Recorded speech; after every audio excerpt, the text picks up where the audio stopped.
So I will be going out of town tomorrow and I am finishing my packing, and I wanted to kind of show you guys the book mail I got in July that I've been sitting on, and then the few that I've gotten so far in August. I'm already afraid to be gone as long as I'm gonna be gone, because I know that the packages, some of them I can't stop and they're just gonna be piling up, which is gonna be so exciting to see when I get home. But I'm gonna read you like a little line from each book and see what kind of captures you. And by the line, I mean like, the little tagline part, and see if that catches you. Right now, this is not one of the books I got. Well, I got it, but not from July.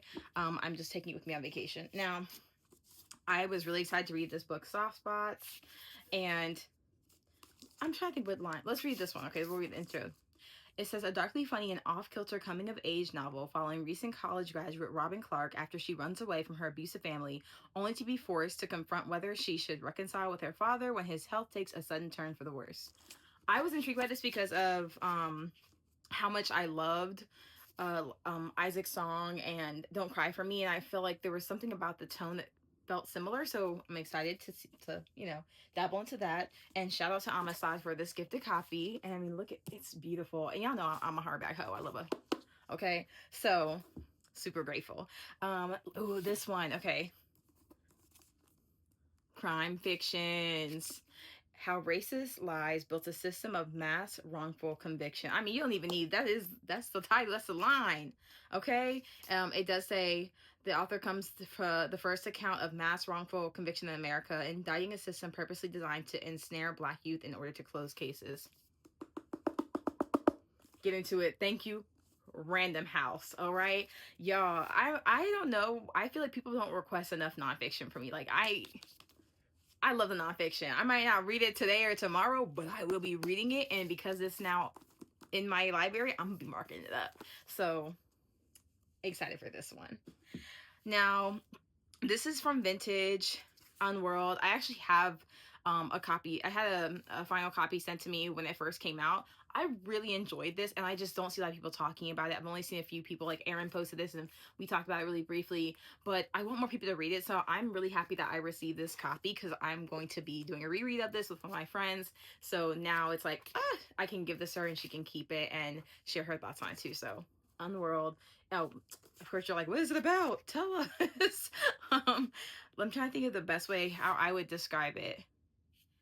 Ooh, I don't want. Yeah, there's a lot, because I feel like this is a book you could just start to dive into, and you feel a lot more than you thought you would reading it, and it very much so relates to today's time and technology. Just quickly, it says Anna is shattered by the violent death of her son Alex and tormented by the question of whether it was an accident or a suicide. Samantha is Alex's best friend and only eyewitness to his death. She keeps referring to the cliff where she watched him either jump or fall, trying to sift through the shards. Aviva is an upload, a digital entity composed of the sense memories of a human tether, but she's emancipated, having left her human behind. Set free from her source and harboring a troubling secret, she finds temporary solace in the body of Kathy, a self-destructive ex-addict turned AI professor and upload rights activist. Y'all, I'm trying to tell y'all, this was really interesting, and I think going into it, I wasn't expecting a lot of it, so I enjoyed this, and you guys should check out Unworld by Jason Green, and shout out to Vintage for this one. Let me see. Oh, y'all, got this today. So happy it came right before I'm going out of town. The Book of the Dead. I love the cover. I think this is gonna be a fun one. It says, we are all going to die, but how? Will it hurt? Where will we go? What will we find there? What will happen to the people we leave behind? This is a stunning collection of brand new stories of murder, myth, and misadventure, including contributions from internationally best-selling authors. It mentions like Jones, Tremblay, Nix, like, well-known horror authors. And it says, in 24 other fantasy, science fiction, and horror icons featuring stunning illustrations. I'm so pumped for this. I do think the illustrations are just really cool. Yeah, this is probably gonna be one of my very first reads in September. So thank you so much to Harper Voyager for this one. This is like a little unexpected surprise. So I love how I'm like, ooh, I really am shocked. Okay, this, I love coffee table books and I don't always get them. So this is going to be really cool. I do plan to read it like actually, sit down. There's so much, but I think this will also make for a really interesting coffee table book. It says it starts with anger, a punk beginning, an Afro-punk ending. The untold origin story of the multi-million-dollar Afro-punk festival, beginning not with big stages or brand sponsorship, but with one black kid's search for belonging in the 90s New York City punk scene. My punk heart. Oh my gosh. If you've never been Afro punk, you should definitely go. So that's why I requested this. I did not think I was going to get it. So thank you to Pantheon. Again, get into that nonfiction, y'all, okay? And y'all, it's got weight. It's got weight, okay? Okay. Next we have, another hefty one. Sometimes I request these heftier books, and I don't think I'm going to get them, and I do. There's a few that I've requested over the time. Like, they're big. This, if I were to, someone would be gone. Maybe not. This is hefty. I couldn't imagine this as hardback. It's paperback, and I'm kind of happy. It's so like flimsy and whimsical. But I can't wait to read this. This is the kind of book I'll be spreading out because there's just so much information. It says The World by Simon Sebag. Yeah. But yeah, anyways, I can't wait to read this. I think it's going to be such a good one, and it's a family history of humanity. So we're diving deep into what makes us over the years. So I cannot wait. I mean, literally knock you out. Thank you again to Vintage for this one. A big old thickum. You heard that? Yeah, you heard that. It was sick. Let's take a commercial break. Hold on. Okay, and we're back just like that. Like I said, I'm traveling tomorrow, so like everyone's at the house to stay here before we make the drive down. So it's just a lot of noise. And then I have to go run to the bathroom. I swear it's been a day. It's been so hot outside. We cleaned the car out today outside. I was like, we can do it ourselves. We're at the little place. Anyways, I'm hot as hell. I'm going to shower the second I finish this. But anyways, back to what you're here for, which is the books, right?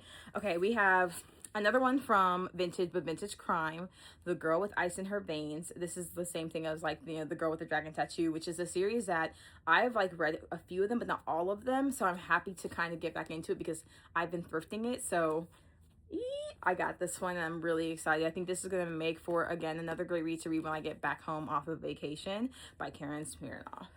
Okay. All right. So thank you, Vintage Crime. Now this I got today. I'm going to tell you, it's coming on the vacation, baby. It's coming on the trip. Okay, because I really did love Sibo Campbell's Sky Full of Elephants. I ate it up. Yes, obviously, I think there's critique to be had about it, but there's also a lot of conversation to be had about it. So I am pumped to read Wells Without Water by Sibo Campbell. It says, he's returning with an evocative, harrowing novel about the bonds of community and the power of redemption as the disillusioned son of a preacher comes home and uncovers a supernatural force is taking hold.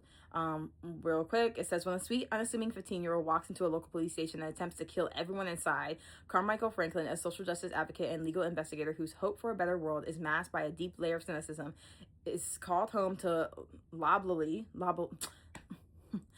Grove to find out what happened. So that might entice y'all. It enticed me. I am so happy to have received this. I was not expecting to get this and to get it right before.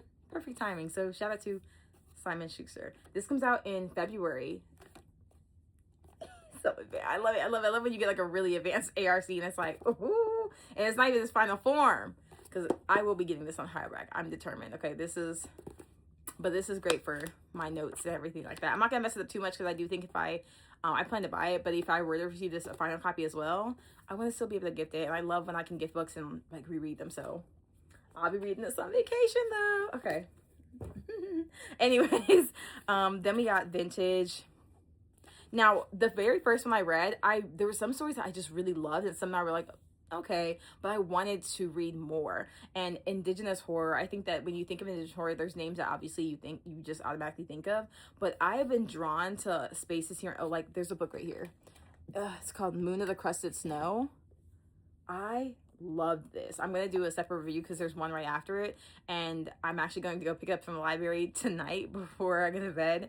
Well, I'm going to retwist my hair and a whole bunch of shit, but I'm excited because I want to review both of these. I also have there's a stack of Indigenous horror right here, and as well as nonfiction. So I'm diving into that in the month of September and October. But anyways, that is why I had to go and request Never Whistle at Night Part 2 Back for Blood. If you've never read the first one, I highly recommend it, especially if you want to get into short stories. I think horror short stories are so entertaining and can have and explore so many themes and go into really great depth in just a little tale, and also just be really fun. So I'm looking forward to this one. I think that I've already seen reviews that said they took a lot of the feedback and criticism from the first batch, and we're gonna see even stronger stories and more entertaining stories. So I'm happy. I'm tempted to bring this on vacation, but I kind of want to save it for like end of September, October. I'm trying. I'm trying to be a good girl, but you know, if it's good, I'm gonna pick it up. I'm drawn to it, right? So again, shout out to Vintage for this one. What else we got? We got, now mind you, I am always shocked whenever I receive books from Daw, Avon, Berkeley, because I never receive anything from them. So I was just like, what? I'm like, when did I request this? I forgot. I'm happy though. Can't complain. This is Trad Wife, Perfect Lives and Perfect Lies. This is behind every perfect wife is a secret that could shatter it all. In an idyllic coastal town, life appears picture perfect until it's not. Families are drawn to Crystal Harbor for its traditional values and gender roles, a step back in time to an era of female submission and patriarchal leadership. But beneath the layers of well-coiffed, manicured, and attired wives, freshly baked sourdough, faithful Sunday church attendants, bake sale. This sounds exhausting reading. That sounds like too much to live up to. And backyard barbecues are secrets that could ruin them all. Worse, a tragedy dredges up a dark truth several of them thought they had buried years ago, threatening to shatter the community's carefully maintained facade. Now, a little fun fact, there's more to this, but a little fun fact about me. I actually really enjoy Stepford Wives and movies like that. A book that I know got a lot of criticism, but I actually really enjoyed is I think it's One of Our Kind by Nicola Yoon, or one of us. Anyways, you know what I mean. By Nicola, I enjoyed that book. I think the conversation, there's so many conversations to be had within that story, so I'm drawn to stories like that. So I think this is gonna be not as maybe serious in tone, but lots of themes and messages that I think I can enjoy. I'm also tempted to bring this as like a little kind of thriller on the beach, my morning reads, because I have been reading every morning, y'all. I have been reading every morning.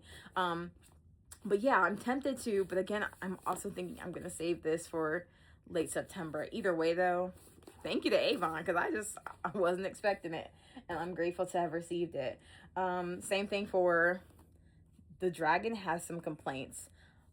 Again, I was just like, what? Now, Daw, every now and then I get like a request from Daw, like a request form, and I fill it out immediately because I know there's a lot of titles from them that people are dying to get. So I'm happy to have received any one of them. I'm just always like shocked because it's rare. It says, in this heartfelt and humorous fantasy, a dragon whose 3 heads bear rather different personalities finds family in the most unexpected of places. Okay, so it's cute. It's giving like a little cute story. And I love the cover art. This is gonna be so fun. Sometimes I need a cozy vibe every now and then because I do thriller, psychological thriller, dark. Trigger warning. I need something sometimes to be like, oh, and then back into my regular flow. So I'm excited to read this. Thank you to Daw as well. Now, one thing I've been struggling with bad. I don't know why, because I usually love poetry reads. I have been picking up poetry and putting it down. Like, I'm not enjoying it as much as I was. So I've been really slow and intentional about my poetry reads, and I wanted this one. I'm happy I received it. I think I'm going to love it, and I'm looking forward to making this one of my like fall poetry reads. Now, this comes out in October, so I'm hoping to read this like literally the morning of the date that it comes out so I can talk about it. But it says, You Still Have Yourself. It's Poems and Reflections by Fernando Semelot. And it says, what do you have left after losing everything you know? You've been told that it's cumulative impact of everything you've built. Home, relationships, career, health, community. But the truth is much deeper. If You Still Have Yourself shares a contemplative collection of poems and reflections that follows an inner journey through loss, transformation, and return. All these lie live inside of you, where wisdom resides. I'm sorry, y'all, because I'm tired, so I'm reading really like making sure I'm not messing up. I still am, but either way, I'm excited to get into this. I think this will make for like a really like sweet collection to own, and I am excited to again have an advanced copy because I can mark this one up and then still go and get a hard copy. And poetry books are books I love to like have around the house, and have a like or they're also great reference points if you ever just want to go back and reference a poem and like jot it down. So every now and then I'll send a poem to someone just because I'm like, this made me think of you, and it works. They love it. So thank you so much. This is from Premier Window Press under, I think, Atria. Yes. So thank you. Happy about it. All right. Now, these next 3 books are coming with me on vacation. Okay. I have an ALC for 2 of them, and one of them I used. I did an Audible promotion where you got like 3 months for $1, so $3 for 3 months, whatever. And I had to the audio I love. There's something that feels really, even though the topic's not calming, I find the voice to be very calming. I always appreciate who she chooses to narrate, but I needed this. I needed it, and I got it. And mind you, I got 2. I gagged. I was like, when I received 2, and I actually ended up giving it to one of the librarians at my local library, because I know Karen Slaughter, like, huge author, there's got to be a fan, and one of the librarians there was a huge fan of Karen Slaughter, and she said like this has been on, it was on like her wish list, and I said, well, here you go. She was like, are you serious? I was like, yeah, I got an extra copy, so now you get to read it. And so she just went on vacation, she's reading it, I'm coming back, I'll be going on vacation, coming back, and we've decided we're gonna talk about it. So if you never read Karen Slaughter, first off, like, you're like, what is the book about? Okay, get to the point. But no, if you've never read Karen Slaughter, please go. Please go. This is the 2nd book in a new series, but I'm pacing myself to get through Will Trent because I love it. It doesn't miss, and I don't want to run out of it. Okay, I'm greedy with it. But this is the next thrilling mystery in the New Norfolk series from Karen Slaughter. And you know, she wrote the Good Daughter in the Will Trent series as well. But it says, welcome to Norfolk, a small town with big secrets. 1601 Irish Drive looks like any other house on the quiet residential street, but rumors are rampant about the Vickery family and what goes on behind closed doors. What goes on? When gunshots ring out, Sheriff Emmy Clifton and her sister, ex-federal agent Jude Archer, discover a devastating crime scene. Allison Vickery has been murdered in her own kitchen, and her teenage daughter is bleeding upstairs, left for dead. Everyone thinks they know what happened, but secrets are buried everywhere in this small town, and it's up to Emmy Clifton to uncover the truth. What if the daughter did it? Anyways, that's my immediately my mind. The daughter, she did something, huh? No, I can't wait to read this on vacation. I'm gonna eat this up. Ooh. It's okay. No books were harmed in the making of this video. I will probably listen to it on the way down or split it up so that way I can listen to it and have the physical and read like the other half of it, or start with the physical and then go to the audio. Anyways, I'm happy. Then we have Unprecedented Times. This, I think, either just came out. Yeah, this just came out. It just says, on here it says August, but I'm pretty sure I took a mental note. I think it just came out. And I'm looking forward to this. Obviously, for me, I love when I can support authors of color, and I just, there's something about it that always excites me. But it says here in this book, this is a coming of age novel, which I can be really iffy on, but I was excited again when it's author of color. I just think that we write differently. Like, the coming of age feels, I don't know, really personal and intricate and relatable in a lot of different ways, for me at least. So I'm excited for this. It says, which comes first, experience or narrative? See, look at that. Already that line had me, right? Rishi thinks she knows the answer as she arrives on campus for her first year at Stanford. A burnt-out youth climate activist, Rishi used to want to save the world, but now she just wants to have gay sex. You know what? I love that for you, Rishi. And it says, her plan is set. She's going to leave behind the strict trappings of her Indian-American childhood in Florida, study literature, experiment with love, and write all about it. Within a few months, she makes her first best friend, falls in love with her situationship, and promptly gets her heart broken. Girl, because you ain't never supposed to fall in love with a situationship.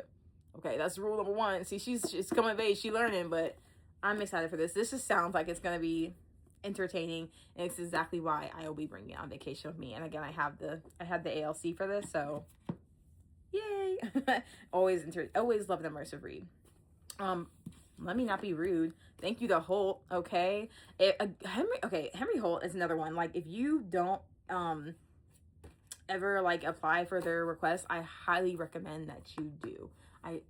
really recommend you like get on that list, because they have some amazing reads that like, even if you don't love them, they feel so refreshing and like unique with the potential and ideas that they're in those pages. So Henry Holt.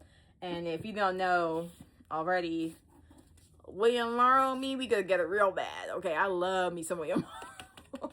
They make some great books, and the fact that like some of the books I really love, like big authors and titles, come from them, and no complaints, right? So shout out to them as well. I had some other books from them too here. Like this is also William Morrow. Dead But Dreaming of Electric Sheep by Paul Tremblay, horror author. I'm bringing this, of course. I have the audio as well, so I can do an immersive read. This came out already. I've been sitting on this, right? Like I have been sitting on this read, waiting to read it on vacation. It came out in June. It says Philip K. Dick meets the Coen brothers in this genre-bending near-feature tech nightmare that is as bitingly funny as it is horrifically believable. It says meet Julia Flang. Ooh, interesting. Julia Flang, a 20-something former semi-professional gamer living with her retired uncle and working 2 jobs she doesn't like. Ooh, girl, relatable. Out of the blue, her estranged mother, a CFO for one of the world's largest tech companies, offers her a temp job with a payday Julia can't refuse. One sham interview later, she is offered the job to chaperone a man in a vegetative state, one with proprietary AI implanted in his head, from California to the East Coast. To sum up in Julia's own words, you want me to remote control this dead dude across the country? In a word, yes, but he's not dead. I'm looking forward to this, and I 100% think it will be bitingly funny, but also horrifically believable. We're treading the line. So these are 3 books that I will for sure be coming to on vacation. There'll be more though. I'll show a quick little, I might press a little video and show me packing books in my suitcase. It's heavy as fuck, but it is what it is. I plan to read every day, and I usually read more than once a day. So I feel like if I'm gone for almost 14 days, I have to have 14 books. That's how the math works, right? At least 14, right? They should be lucky it's not 20 something, right? It's not 28, 30, because it could be. That might be. Because I'm the one packing the car. So joke's on them. Anyways, this comes out in October, okay? Another one, Atlantic Crime. If you like a good crime and varieties of crime, whether that's like, a police procedural, noir, something that's just, straight lawyer, or the lawyer aspect of it, or just a detective behind the scene, I do think you should be getting into Atlantic Crime. They have an amazing program. I think they're one of the few, I would say, where you request and you will get a book. Like you are bound to get one of the books you requested. If not, I've received more than one. I'm always fortunate. And I find that these are books that I tend to be able to read with my dad. Like there's a lot more overlap for crime lovers here. So with this one, You Let Me In by Lucy Clark. It's a thriller. It says, Lock Every Door meets Rear Window, which I love Rear Window, in this white-knuckle thriller about a struggling writer locked in a twisted game of cat and mouse after an Airbnb rental turned nightmare. It says, Elle Fielding is floundering. Her once perfect marriage is falling apart, and she's on the verge of losing her book deal. And by extension, the dream home she's poured her savings into. Isn't it like a partner to go and divorce and mess up your... Anyway, trifling. As her finances dwindle, Elle decides to rent out her Cornish home on Airbnb, just this once. But when she returns home after a writer's retreat, nothing feels right. There's a new coldness, a shift in the atmosphere, the prickling feeling that someone is watching her every move from the shadows. Maybe it's in Elle's mind, and yet every thought seems personal. I am gonna eat this up, okay? I am the kind of person who would like deep dive into people sleep, like you finding out that someone was sleeping in their house and they didn't know. I'm here for that. So this is gonna be a good one for me. Thank you again to Atlantic Crime. I'm already entertained. Now we still have a few to go through. If you're still here, thank you. I hope you're enjoying this. What else we got? What else we got for y'all? Oh my gosh. Okay, yeah. These are also from William Morrow. I'm actually really lucky because I'm getting a final copy of this. So I'm going to be giving this to my mom, or vice versa. I might read the advanced reader copy. I was going to bring this on vacation too, and I still am thinking I might, okay? In this, you're kind of just kind of in the wild. These two sisters agree to go on this trip together, and somebody ends up dead. Like, the trip is taking a turn. It's not what they thought it was going to be. And so they end up kind of having to play detective, all the while, like, you know, unraveling their sister drama and their, and trying, you know, butting heads, which if you have a sibling, if you have a sister, you know, it'd be like that sometimes, right? So in the midst of that, also, they are on this, like, adventure trip, whitewater rafting, like, there's a movie, oh my gosh, what's the name of it? It gives me that energy, you know, the family in the whitewater, they're going whitewater rafting, oh my gosh, like, words. And then someone starts to, like, try to hunt them down. It's giving that. So I do think this is gonna be a little bit more like comedic a little bit, but I'm still excited to read it. And like I said, I was thinking about bringing it, but I might just wait until the hardback is here so I can read it at the same time as my Mamacita. That's, yeah, so thank you to William Morrow. And also they sent me this, looky. Okay, we have Till Death They Do Part. All right, Fred and Thea Morgan Lane are, that is a lot. Thea Morgan Lane are the envy of mystery of the mystery community, the perfect partners in life and in writing. Together they co-author the wildly successful Death Takes a Holiday series, and they've been invited to the Italian castle where it all began for a mystery conference celebrating their first novel, Death Takes the Castle. But their story isn't quite the fairy tale it seems to outsiders. 20 years and 20 books after they met, she wants out. I feel that there. You want freedom. Their marriage and partnership hasn't been working for some time, and what better place to announce the end of the series than where it all started. So obviously a death occurs. Now they're gonna have to get to the bottom of it. The marriage is on the rock. Is it on the rocks? Is it redeemable? Who knows? We'll see. Okay, I'm excited for this. Our Marriage is Murder. Check it out. This is available. Yeah, this one's available now. You can go and buy this book. Looking forward to a little murder mystery. You know me. I decided not to bring this one, but this is a hard choice because I really wanted to. Again, William Morrow, 3 Reasons for Revenge. I love a revenge story, y'all. It is itching me to not bring this, but I feel like I can't bring but so many hardbacks. Okay, my back will be broken carrying that damn bag. It says a gripping high-stakes novel of suspense about 3 seemingly unconnected people caught in a lethal web of deceit and unhealed wounds. There's no way some wounds unhealed. It says someone's watching, someone's waiting. Alexis Turner walks into the police station to report an assault. By the end of the day, she is nowhere to be found. Soon after she disappears, 3 identical packages arrive at 3 very different doors: a respected psychologist's home, a socialite's mansion, and a struggling single father's rundown apartment. Inside, each gift is perfectly tailored to its recipient, and each will tear apart the life of its intended victim. Oh, okay. What's in the box? I'm here for this. Like I said, I really wanted to bring this one. I opted not to because I needed to say, I gotta save. I have so many books to read when I get back home, but I have to save some of my guarantee hitters to reassimilate from coming off of vacation. Because you know, it's like when you come back from vacation, it's just, oh, you know, you want to go back. So I need something to excite me on the way through. Honestly, these next 2 are doing the same work. This is from Knopf. I requested this. I'm in their KDPG. Anyways, the Knopf Doubleday Pantheon group. It's an awesome group to be in. If you have never requested, you need to request. I think they open up at the end of every year, but I think they have like rolling applications too. Just shoot your shot, okay? This is called Postmortem, a new mystery led by Detective Du Recce and Vargas. I'm saying Recce because this part, I'm pretty sure this is like a Swedish author. I think so. I could be 100% wrong, but I'm pretty sure he's a Swedish.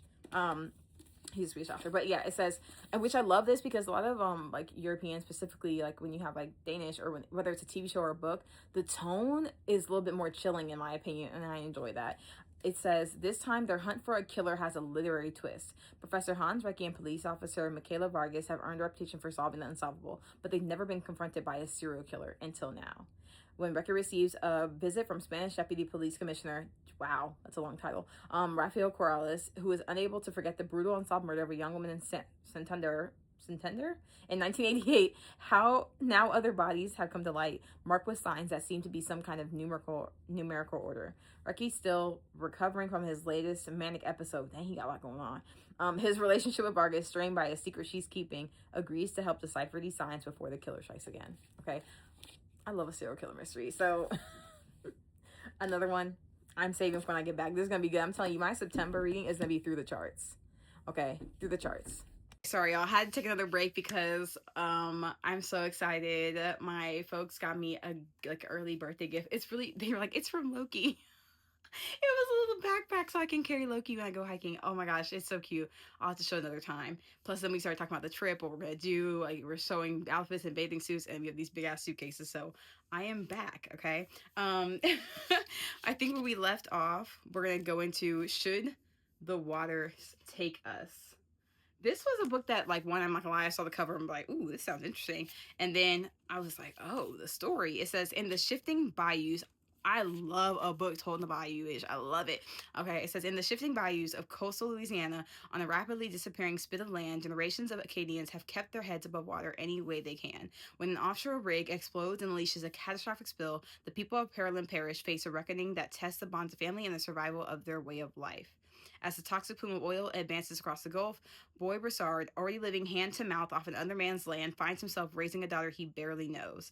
His dying aunt, Rosa Terrebonne, these names, tries to right the misdeeds of the past, yet finds herself thwarted by her husband, Jacquot. He sounds evil. A retired landman for Big Oil who refuses to give up the claim to the plot of ground where Boy makes his living. This sounds like generational, just tea and drama and mess, community mess. Again, kind of the big oil. I love a conversation around that, which I do plan. That's a nonfiction space I want to get more into. So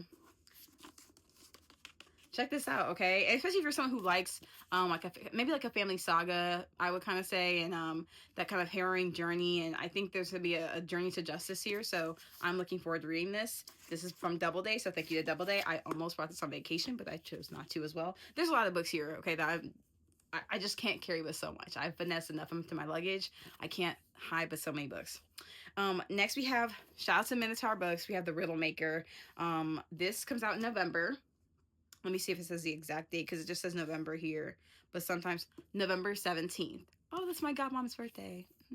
I might have to give her, bless her with this. And make our little, we have like a little book club, me and my godmom, so maybe I'll make that our little read. But yes, let's talk about The Riddle Maker. It says, in the latest, in this USA Today bestselling series, Nevada Sheriff Porter Beck receives an anonymous riddle leading him to, I love a riddle! Oh, give me a puzzle, ho. An anonymous riddle leading him to a body hidden for decades, leading Beck and his team in a chase to unravel riddles that will help them uncover and stop a long-time serial killer. Ain't nothing like a killer who's true to the game, who's been in it for a while, okay? And, like, disappears, possibly go with a new riddle. I love it. I love it. So, again, shout out to Minotaur Books. I'm a thriller addict, and I like when people get to the roots of the thrill. Like, that OG feel. When you grew up watching, like, the, documentaries and the mystery around, like, the Zodiac Killer and other, big things out there where people are like, are they ever going to find them? Or shows like, not SVU, but shows like, I almost said the BAU, but Criminal Minds, or Bones, and you have all this, discovering bodies and trying to trace it back, or Cold Case. That was a fucking good one. But I digress. Okay, let's go to the next one. So this is actually a book I found on Libby. One day I was just like randomly scrolling, looking at different audiobooks and books that I like. I was like, I want something different.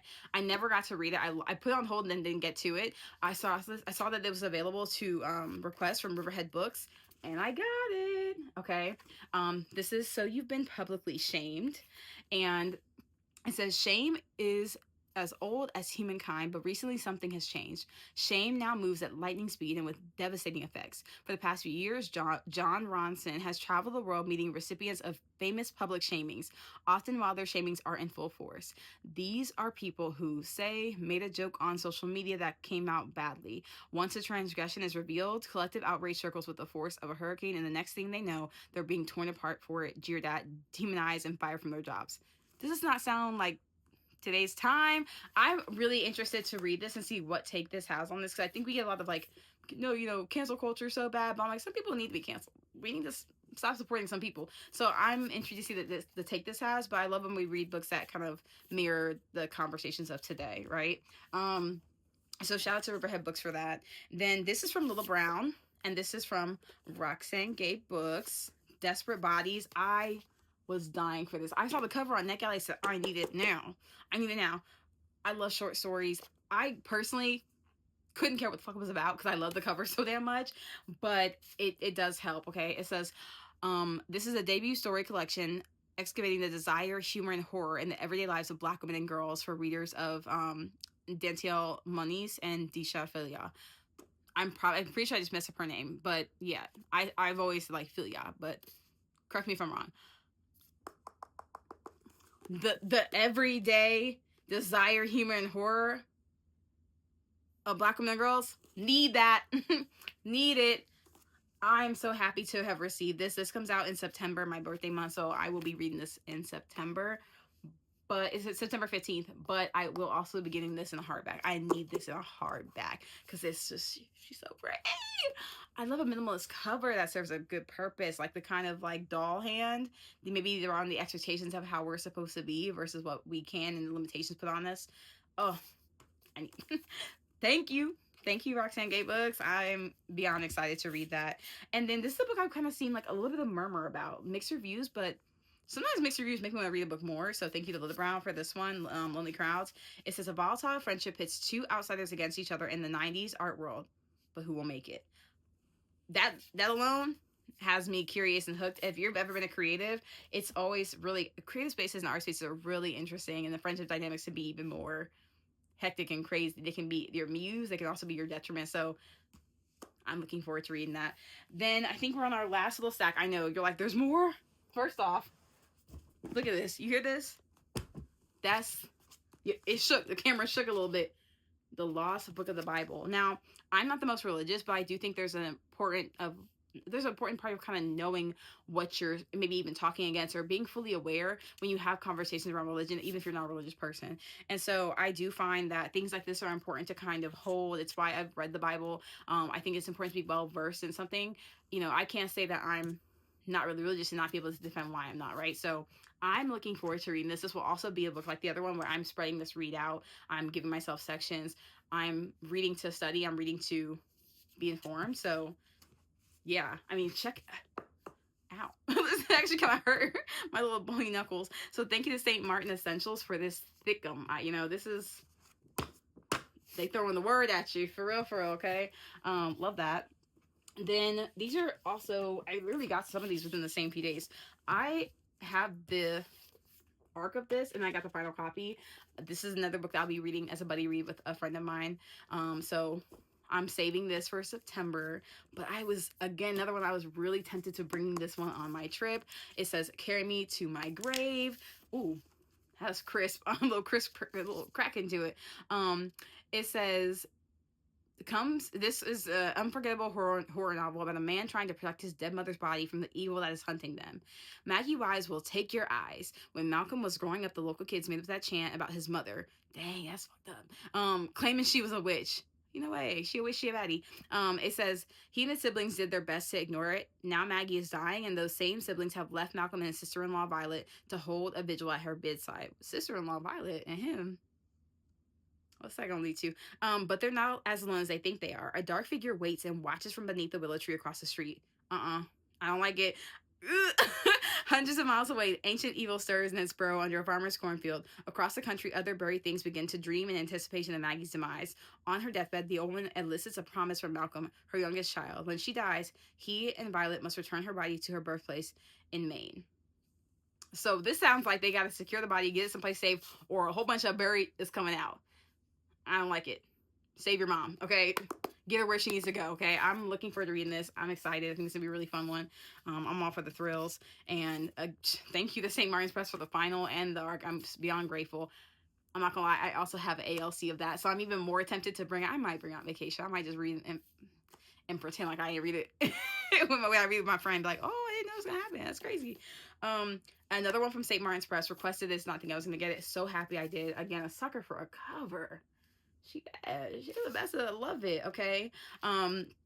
This is The Minimalist, and it says, for fans of Tar and the Piano Teacher, this gruesome and unsettling psychological drama is a darkly lucid portrait of a classical composer's descent into madness. There's something about like classic forms of media and like art that I do think involve a little bit of madness to be that creative to make it. So I am always intrigued by stuff like this, and I'm excited to get into this. This will be an September or October read. It's a new release. It's out. But yes, I will I'm gonna get to it. I might move it up to September and not push it to into October. Now the last two, I know y'all have been hanging in there. St. Martin Essentials and St. Martin Essentials. Both these are St. Martin Essentials, so they're both nonfiction. This is Ecstasy, opening yourself up to erotic energy in all its forms. I like that. It says a bold and healing guide to rediscovering ecstasy through sex, spirit, and radical self-acceptance. We all might need a little bit of that, okay? And I love that outline. That's cute. That's a real cute one, okay? So this is something I'm looking forward to reading before the end of the year. I'm not going to put a press or a timeline on it, but I will be getting to it. Then Backslide, Reclaiming a Faith in a Nation After the Christian Turn Against Democracy. Again, I like to be over. I want to read. I want to see different perspectives and points of views. Yeah, so I feel like a lot of people are kind of living in a state right now where they want to be on one side of the coin, but recognize that that side is using certain things to negatively affect, right, the world, people, and trying to navigate their way back into what they thought faith looks like. And so even though, like I said, I may not be the most religious, or I'm not really a religious person, I'm more spiritual, I do think this is an interesting conversation, and the ways that certain things can be weaponized to target people and can shift in our hands, in human hands. So I'm looking forward to seeing their perspective on this. And maybe I don't always expect answers in nonfiction, but I do think it's interesting when people just pose their ideas, because I don't expect everyone to have the answers to solve the world's problems when a lot of the world's problems could be solved with answers that are already out there. But yeah, I like when things like poke my brain a little bit, make me a little curious. So this is Backslide. This is out in September, and I like Ecstasy. I'll probably end up reading it before the end of the year. Now, thank you for sticking through all this. This video is gonna be choppy because I've like left the room multiple times. I'm late, about to run to the library before it closes. So I hope you guys enjoyed some of those titles and they piqued your interest enough that you also go and add them to your TBR, your want to read on Goodreads, on Storygraph, tell your friends to tell a friend, and go also support your library and check out your library books, or just buy them. Do what you gotta do, baby. But I hope you guys are still reading and some of those titles make it onto your next read. Okay? Bye, guys. Happy reading.